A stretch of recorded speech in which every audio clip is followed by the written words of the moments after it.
Hi guys, welcome back to another video. Today we're going to be looking at the following polynomial question from Mathcounts 2021.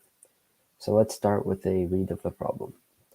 Suppose p of x is a polynomial such that p of x is equal to p of 1 plus p of 2 times x plus x squared for all numbers x.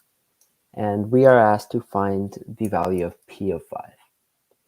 Okay, so this is something called a functional equation, right? Where basically we have some unknown function and we basically have to kind of manipulate our function in a way so that we can find some value, p of 5. So let's just start with p of 5, right? We have to find what p of 5 is. So let's just see what happens when we plug in x equals 5, right? We get p of 5 is equal to p of 1 plus p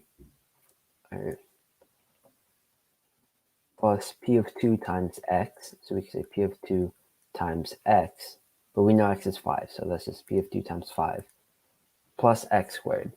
X squared, that's just 5 squared, so that's 25. So p of 5 equals p of 1 plus p of 2 times 5 plus 25.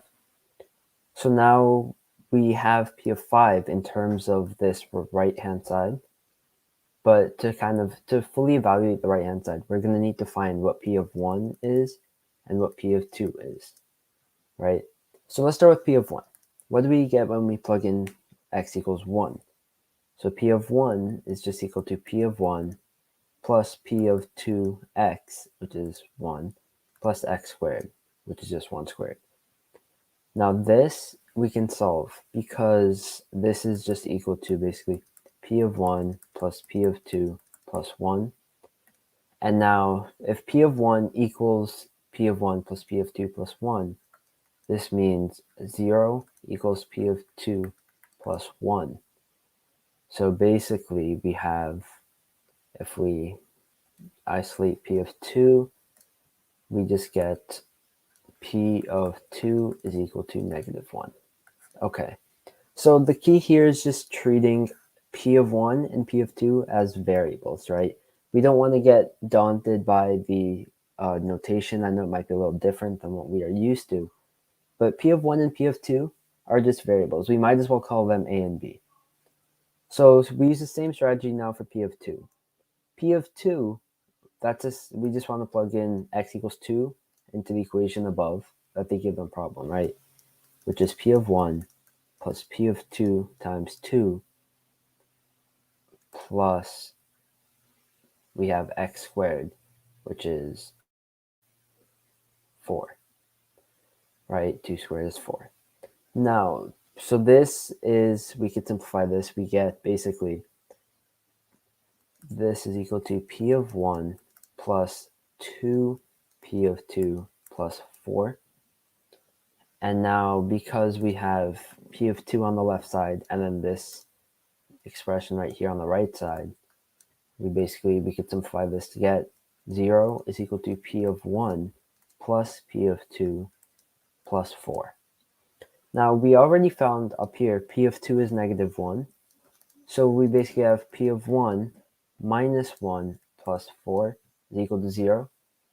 And this just means p of 1 is equal to negative 3, right? So we have p of 2 and p of 1. We have legitimate values for them.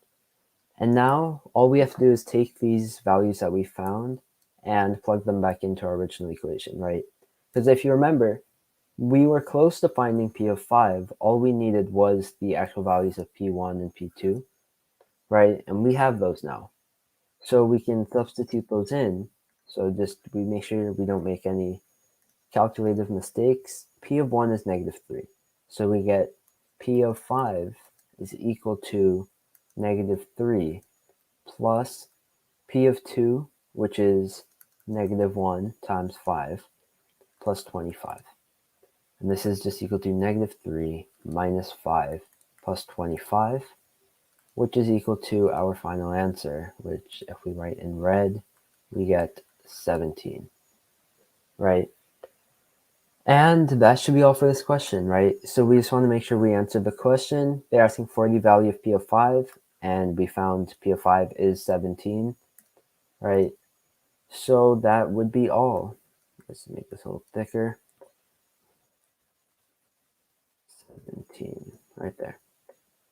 Right, so our answer would be 17. We would just circle this and move on.